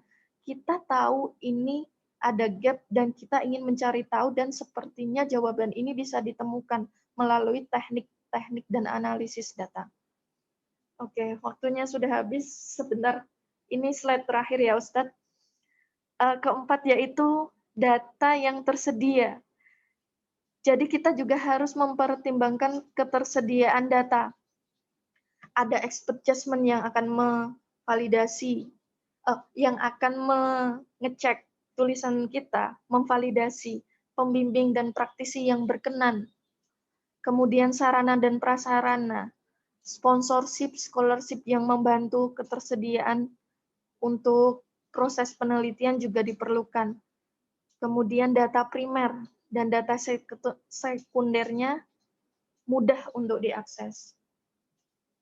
Terakhir, bagaimana cara mengecek plagiasi, karena ini sangat krusial. Kenapa? Karena kejujuran itu perlu. Banyak beberapa tulisan, meskipun hanya mengutip satu paragraf saja, ada seorang profesor atau doktor yang dicopot gelarnya. Seperti itu ya. Harus pandai-pandai untuk mensintesa dan memparafres. Ada juga plagiarism checker, juga banyak sekarang terlihat di platform digital. Dan yang terakhir, bagaimana untuk terus menjaga motivasi. Slide terakhir yaitu, ingatlah tujuan dari tulisan kalian. Goal kalian, jika kalian bermalas-malasan, bergabunglah dengan komunitas penulis, atau komunitas pembaca buku, atau latihlah untuk, jangan pelit untuk memfasilitasi diri, mengembangkan skill-skill yang kita butuhkan dalam menulis. Ikutlah acara-acara inspiratif yang membagikan buku-buku, kemudian membaca biografi-biografi penulis terkenal, ikutilah acara-acara launching buku, kemudian buatlah timeline atau agenda dalam menulis. Jika memang tidak menemukan komunitas itu, bangun komunitas sendiri. Seperti itu yang ingin saya sampaikan. Assalamualaikum warahmatullahi wabarakatuh. Waktu selanjutnya saya serahkan ke moderator. Tafadhol Ustadz. Assalamualaikum warahmatullahi wabarakatuh.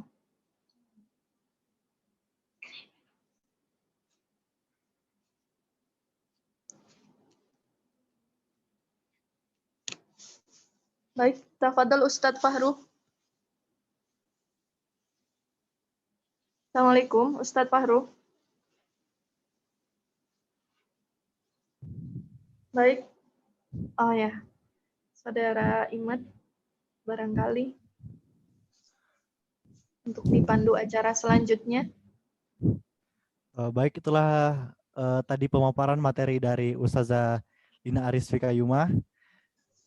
Kepada Ustazah diucapkan banyak terima kasih.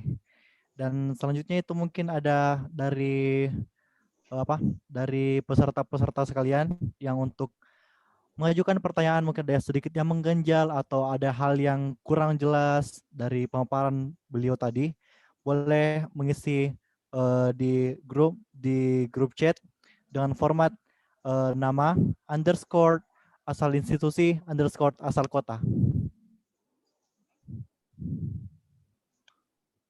Dipersilakan kepada seluruh peserta yang mungkin ingin bertanya atau ingin menambahkan dari hasil pemaparan materi Ustazah Lina Aris Fikayuma SPD MPD.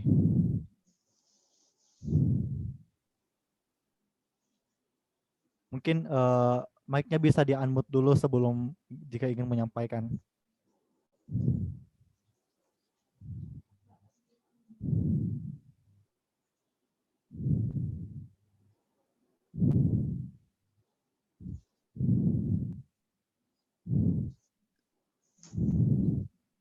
Saya melihat beberapa chat di Zoom ini ada beberapa pertanyaan. Ustadz Imad, barangkali bisa dibacakan beberapa pertanyaan tersebut. Jadi kita dan membatasi untuk pertanyaan mungkin bisa perwakilan dari pendidik, perwakilan dari staf perpustakaan maupun penerbit. Jadi representatif dari audiens terwakili konteks pertanyaannya. Saran baik, saja Ustaz. Terima kasih Ustazah. Mungkin ini kita pilih secara random aja ya Ustazah. Iya. Ini dari Payudan, Universitas Terbuka Yogyakarta. Pertanyaannya, saya ingin bertanya, bagaimana cara cek plagiarisme pakai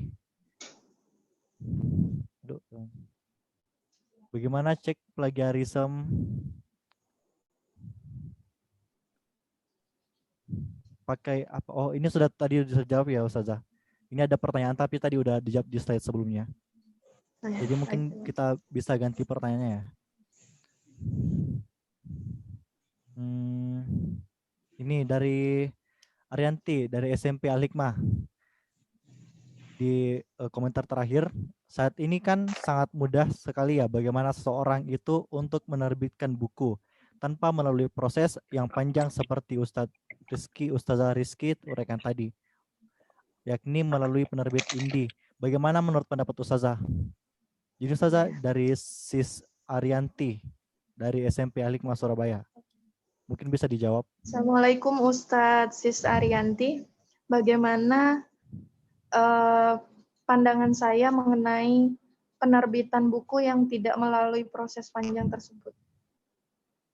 Iya, saya pernah menemukan beberapa kasus, bukan beberapa, hanya sebagian kecil saja, kasus misalnya setelah menulis draft buku direvisi, kemudian tanpa melalui expert judgment atau validator dan proses yang panjang dari menulis dipublikasi ya.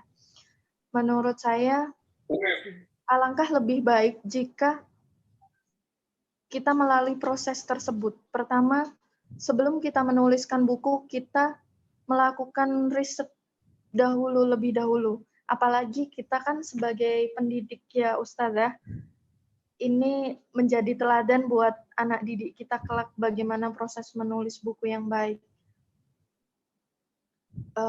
Melakukan pre-research, melakukan need analysis, bagaimana kebutuhan.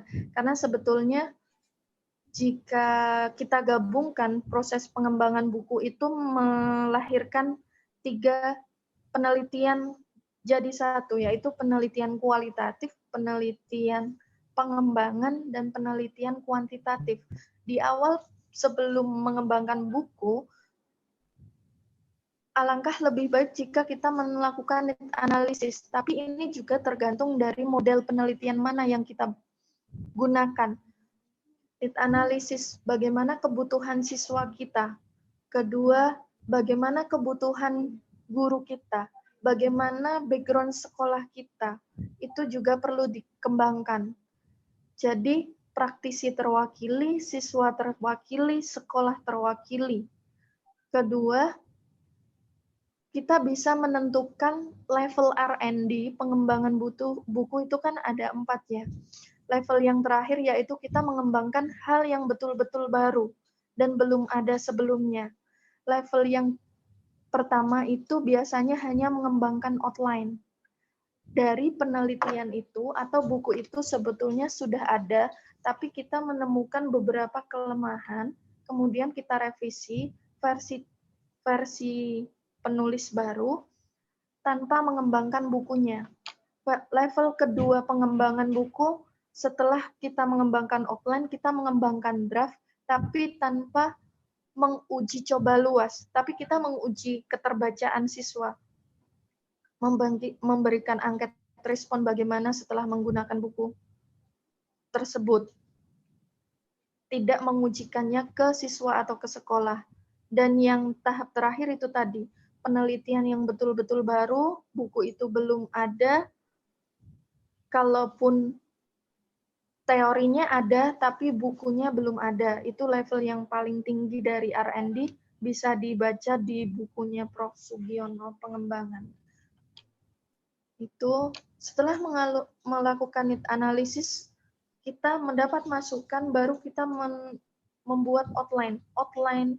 Kemudian bagaimana teknik analisis data, ada kuesioner, ada observation, mengobservasi, mewawancarai dinas pendidikan, Puskurbuk, itu yang saya lakukan dulu saat penelitian buku. Saya pergi ke Jakarta, ke Puskurbuk, yang menangani buku nasional, mewawancarai bagaimana kebutuhannya, kemudian ke dinas terkait, karena dulu penelitian saya di Jogja, dinas pendidikan saya wawancarai, dinas akreditasi, sekolah saya wawancarai, semuanya setelah terhimpun, divalidasi oleh validator, kemudian dianalisa outline saya apakah sudah rentetannya sudah betul atau belum. Setelah divalidasi, saya mengembangkan draft online itu juga sambil konsultasi dan melakukan grup diskusi dengan para expert judgment dari variabel yang saya kembangkan. Saya mengembangkan buku waktu itu blended culture. Jadi saya buku bahasa Inggris, blended culture, fokus ke writing, dan SMA. Jadi dalam forum group discussion saya mendatangkan ahli, profesor ahli budaya dari bahasa Inggris maupun dari bahasa Jawa sendiri, profesor ahli pengembangan materi bahasa Inggris, ahli komunikasi, ahli desain grafis, beberapa guru bahasa Inggris di sekolah-sekolah sebagai perwakilan praktisi, stakeholder dari dinas pendidikan terkait, kemudian baru dikembangkan mencapai goal tertentu. Setelah itu saya bikin outline. Setelah bikin outline itu, saya bikin instrumen apa saja yang diperlukan, baru mengembangkan draft. Setelah mengembangkan draft, saya uji keterbacaan buku tersebut. Uji keterbacaan ini bisa mengambil 3 siswa masing-masing sekolah. Misalnya di Jogja sendiri, sekolah ada 5 kabupaten, masing-masing kabupaten saya ambil 3 sekolah dengan pertimbangan variabel yang saya gunakan. Kemudian setelah itu ketemu draft yang baik, representative sampel saya ambil dari mahasiswa yang high, middle, sama low. Apakah ini instruksinya sudah betul, diksi yang saya gunakan keterbacaannya sudah tepat atau belum, apakah bahasanya terlalu tinggi, itu juga perlu dipertimbangkan.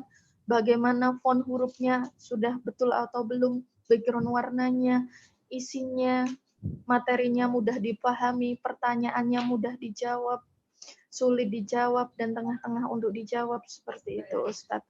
Setelah itu diuji ke sekolah dalam lingkup luas, dalam uji terbatas.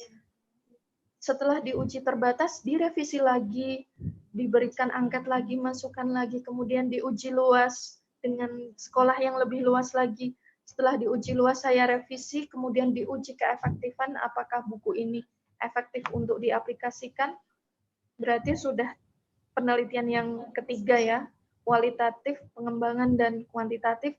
Setelah efektivitas, saya revisi lagi dan saya diseminasikan melalui seminar, melalui forum buku lagi, dan seperti itu, Ustadz.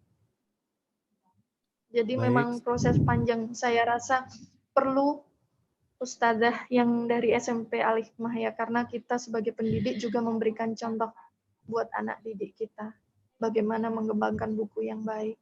Seperti itu, Ustadz. Ustadzah, saya pernah membaca buku Douglas Brown, Principle of Language Teaching and Learning dalam bahasa Inggris, itu saja direvisi selama 30 kali untuk akhirnya bisa dijadikan buku rujukan bahasa Inggris sampai sekarang. Jadi buku induk, itu prosesnya. Baik, itu Ustadz Imad. Oke Ustazah, terima kasih atas pendapat dari Ustazah tentang dari pertanyaan Ustazah Sis Arianti dari SMP Al-Hikmah Surabaya. Mungkin saya kira cukup jelas ya. Dan sekedar informasi, jadi pada sesi pertanyaan ini terdapat 4 pertanyaan, 2 pertanyaan dari Zoom dan 2 pertanyaan lainnya dari YouTube, karena pada webinar kali ini kita terhubung dengan 2 aplikasi, yaitu Zoom dan YouTube. Dan untuk pertanyaan kedua dari Zoom ada Ustazah Aniti Payudan SSI. Nah, di sini pertanyaannya Ustazah, untuk menerbitkan buku sebaiknya lewat penulis ahli, butuh rekomendasi, tidak kita langsung ke penerbit ya, begitu? Oke, terima kasih. Dari Ustazah siapa? Aniti Payudan, Ustazah. Oke. Baik, terima kasih pertanyaannya Ustazah Aditi. Alangkah lebih baik jika kita penulis awal itu tentunya setelah make sure semua proses dilalui, validasi dari expert judgment dilalui ke penerbit, kita tentukan penerbit yang sesuai dengan buku yang kita tulis. Jangan langsung mengirim ke penerbit asal penerbit gitu, karena beberapa penerbit kan punya koridor dan skop masing-masing, misalnya tentang agama, keagamaan yang terjemahan itu misalnya Kaifa atau Mizan. Kemudian self-improvement, misalnya Bentang dan Republiko, novel-novel. Kalau tulisan misalnya pustaka dan lain-lain, pustaka media dan lain-lain. Tentukan penerbitnya, kemudian konsultasi juga dengan editor dari penerbit tersebut. Bagaimana, apakah teks ini sudah memenuhi gaya selingkuh mereka? Karena jika kita langsung mengirimkan email, akan banyak email yang masuk di penerbit. Paling cepat itu biasanya 3 bulan atau 2 bulan itu baru direspon. Jadi kita extra miles untuk datang ke penerbitnya langsung daripada kita menunggu lebih lama. Nah, untuk rekomendasi penulis ini biasanya kalau kita sudah membangun networking dengan penulis tersebut untuk memforwardkan tulisan kita. Jika kita kurang membangun networking dengan penulis tersebut kan agak kikuk ya. Misalnya kita mengirimkan tulisan, Pak, penulis ini saya idola sekali dengan tulisan-tulisan Anda, boleh nggak minta tolong untuk forwardkan itu? Kan otomatis penulis yang sudah mahir ini juga memperhitungkan. Jadi bangun koneksi dulu dengan penulis tersebut, kemudian bantu untuk memforwardkan. Misalnya tulisan itu tidak segera mendapat respon dari editor. Gitu. Seperti itu. Ustaz Baik, Iman. terima kasih Ustazah atas pertanyaannya dari Ustazah Aniti Payudan. Baik, karena 2 pertanyaan telah diambil dari platform Zoom, selanjutnya kita ambil 2 pertanyaan lagi dari platform YouTube. Dari pertanyaan pertama dari Ustadz Ahmad Syafi'i, yaitu bagaimana mengarahkan anak untuk menulis sesuai dengan usianya karena referensi digital lebih banyak dibaca dan dilihat. Sekali lagi Ustazah, pertanyaannya itu bagaimana mengarahkan anak untuk bisa menulis sesuai dengan usianya karena referensi digital lebih banyak dibaca dan dilihat. Bagaimana mengarahkan anak untuk bisa menulis sesuai dengan usianya. Penulis sesuai dengan usianya. Ya. Okay. Dikarenakan referensi di era digital yang sulit di luar. Oke, terima kasih Ustadz Imat. Jadi saya punya pengalaman kenalan dengan penulis. Tentu yang pertama kita menjadi teladan dulu untuk anak kita maupun anak didik kita. Kemudian membimbing mereka, mengarahkan mereka bagaimana proses menulis. Dan kita menyediakan buku-buku yang sesuai dengan penjenjangan level yang tadi ya, book leveling tadi ke anak. Kemudian berikan buku anak itu kan lebih ke imajinasi ya, berikan buku sesuai usianya. Kemudian ajak anak untuk bercerita. Jangan lupa orang tua juga berperan untuk menyeleksi buku tersebut, isinya sebelum kita berikan ke anak. Setelah itu, misalnya anaknya sudah membaca, silahkan untuk beri waktu untuk membaca. Kita juga memberi contoh, ada misalnya di keluarga kita menetapkan jam-jam membaca. Di rumah saya itu waktu kecil, saya tidak boleh menonton kartun terlalu banyak. Jadi meskipun SD itu, orang tua saya meminta untuk menonton berita, menonton acara-acara VOA, menonton acara-acara milioner yang isinya pertanyaan, kemudian misalnya ada pertanyaan yang sulit, suruh catat.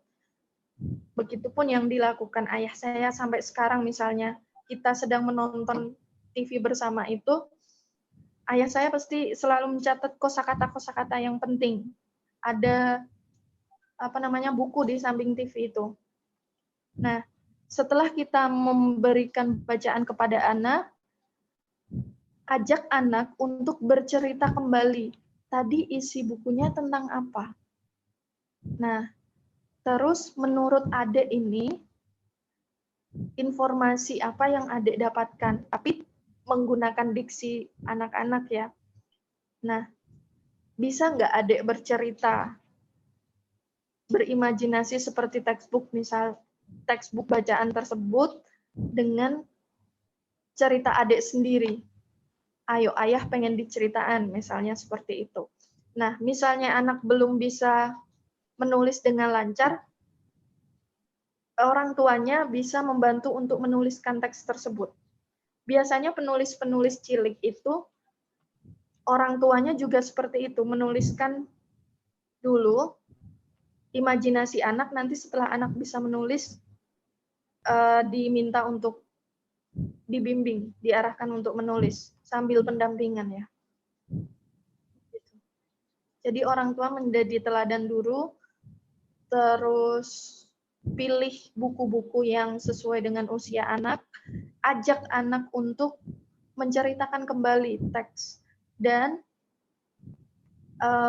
recalling memori mereka untuk bercerita dengan versi mereka sendiri, catat atau diksi-diksi penting yang mereka keluarkan. Setelah usia mereka mencukupi untuk menulis, baru kemudian kita bimbing, kita arahkan untuk menulis. Waktu membaca di rumah, kajian bersama keluarga itu juga perlu diterapkan, membatasi tontonan TV, gadget dan lain-lain itu juga diperlukan peran orang tua. Gitu Ustaz. Oke, terima kasih Ustazah atas pertanyaannya, atas jawabannya ya. Ini dari platform YouTube. Selanjutnya untuk pertanyaan kedua diambil dari platform YouTube dari Ustadz Lutfi. Pertanyaannya Ustazah, bagaimana mengawali senang membaca untuk anak usia 3 tahun jika YouTube lebih disukai? Sekali lagi, pertanyaannya yaitu bagaimana mengawali senang membaca untuk anak usia 3 tahun jika YouTube lebih disukai?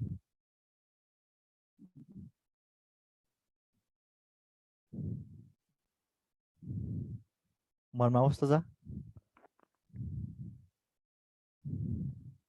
Cek Ustazah.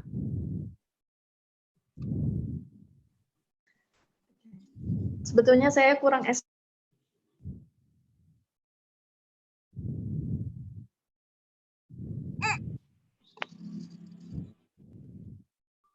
Permisi Ustazah. Mungkin boleh dijawab pertanyaannya.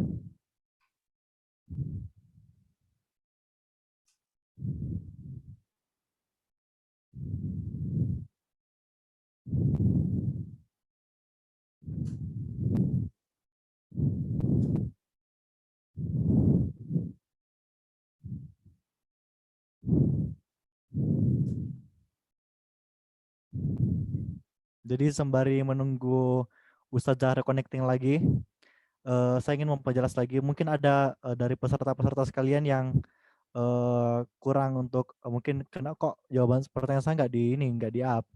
Jadi kita batasi 4 pertanyaan saja ya.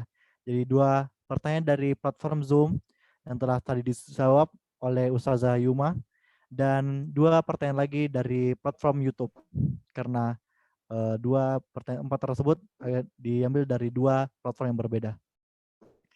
Oke, Ustazah Yuma, Ustazah Lina Arisfika Yuma SPD, MPD, mungkin boleh saya ulang pertanyaannya?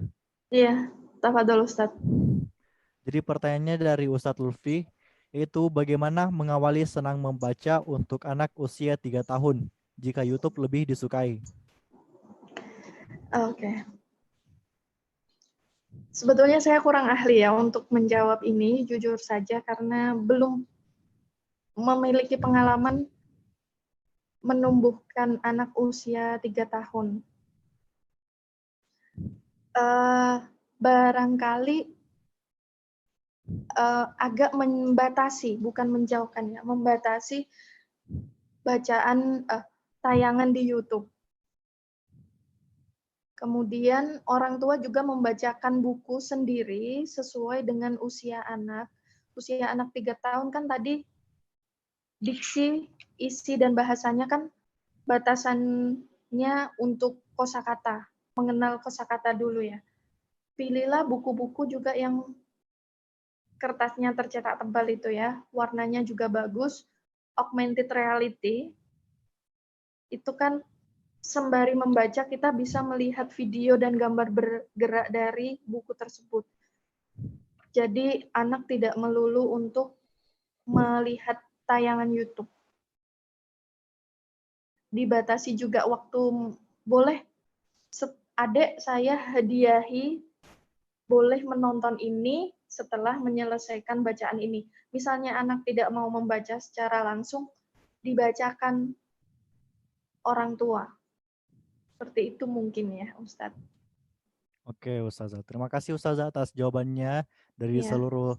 Jadi untuk sesi tanya jawab kali ini, satu sesi diskusi telah selesai. Untuk peserta-peserta sekalian mungkin yang ada yang masih ingin bertanya, masih menjanggal banget, mungkin bisa di PC langsung di emailnya Ustazah Lina Aris VK Yuma. Boleh dilihat di WAG atau WA group yang telah kami sediakan sebelumnya. Dan juga boleh via Gmail dan via WhatsApp tersendiri. Oke, selanjutnya karena sesi webinar pada kali ini, pada hari pertama ini telah selesai. Terima kasih kepada Ustazah Yuma karena telah menyampaikan materi dan menjawab pertanyaan dari peserta-peserta teman-teman sekalian. Ustadz, Dan mohon maaf, saya ayo, potong Ustazah. sebentar. Enggak apa-apa, Ustazah. Mungkin yang penanya tadi bisa mengirimkan nama dan alamat email untuk hadiah e-book yang saya berikan. Oke. Oke. Terima kasih Ustazah. Sama-sama. Jadi untuk sekali lagi dari pesan dari Ustazah Yuma tersendiri, yang bagi teman-teman atau peserta-peserta yang telah menjawab atau memberikan pertanyaan, boleh mengirimkan email ke grup atau ke PC tersendiri ya Ustazah, di WA atau di email. Format Gmail atau nama tersendiri. Oke, selanjutnya yaitu sekedar mengingatkan untuk karena untuk mendapatkan e-sertifikat dari webinar kali ini, webinar Laskar Literasi, itu pesertanya harus mengikuti 2 webinar tersendiri, yaitu hari ini, hari Sabtu, tanggal 27 Juni 2020, dan esok hari tanggal 28 Juni 2020. Itu untuk mendapatkan e-sertifikat dari hasil webinar kali ini, hasil webinar Laskar Literasi. Dan untuk selanjutnya, akan ada sesi pemotretan ya. Untuk sebelum penutupan kita lakukan sesi pemotretan dulu. Itu mungkin yang lain bisa membuka kameranya, memperbaiki penampilan, so make your looking good looking. Sebelum kita tutup. Oke, mungkin bisa dibuka dulu semua kameranya. Yang lain mungkin. Ini sudah ada beberapa yang membuka kameranya.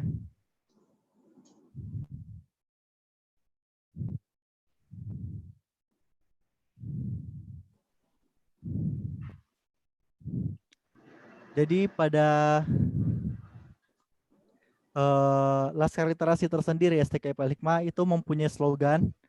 Jadi slogannya itu seperti jika saya mengatakan Laskar Literasi, teman-teman atau peserta sekalian mungkin bisa mengatakan simbolnya seperti ini, semangat mencari, setia berbagi.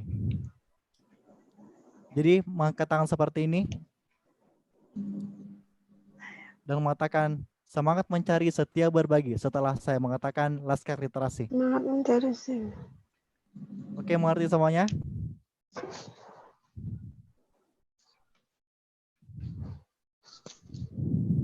Mengerti. Baik. Oke, kita mulai ya. Tangannya seperti ini. Ya. Semangat literasi. Laskar Literasi, semangat mencari, Semangat mencari. setia berbagi. Iya berbagi. Iya, berbagi. Oke, sip. Sekali lagi ya. Nanti apa caranya? Laskar Literasi, Semangat Semangat mencari. mencari, setia Semangat berbagi. mencari, setia Oke. berbagi. Terima kasih semuanya. Terima kasih. Terima kasih. Jadi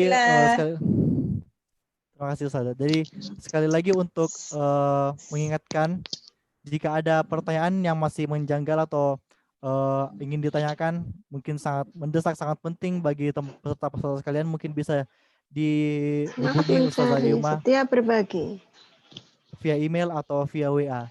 Dan juga bagi teman-teman atau peserta-peserta yang telah bertanya dan tadi telah dijawab oleh Ustazah, mungkin bisa di personal chat juga via WA atau email untuk mengirimkan emailnya. Terima kasih. Dan sekali lagi, besok masih ada untuk mendapatkan e-sertifikat. Besok masih ada webinar 1 kali lagi untuk praktik dari menulis tersendiri. Jadi ini bukan akhir dari segalanya. Besok kita akan bertemu lagi di sesi kedua dengan narasumber yang lebih mungkin, yang tidak kalah populer, tidak kalah wow dari sebelumnya. Jadi sekian, marilah kita tutup webinar kali ini dengan bersama-sama melafazkan Alhamdulillahirabbil alamin. Saya tutup webinar pada kali ini dengan nun wal qalami wa masturun. Wassalamualaikum warahmatullahi wabarakatuh. Waalaikumsalam warahmatullahi wabarakatuh. Waalaikumsalam. Waalaikumsalam warahmatullahi wabarakatuh.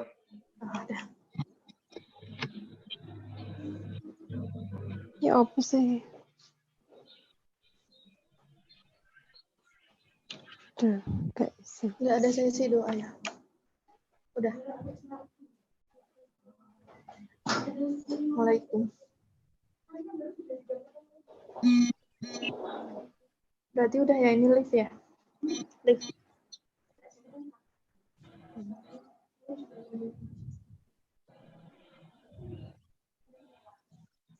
Tadi muncul.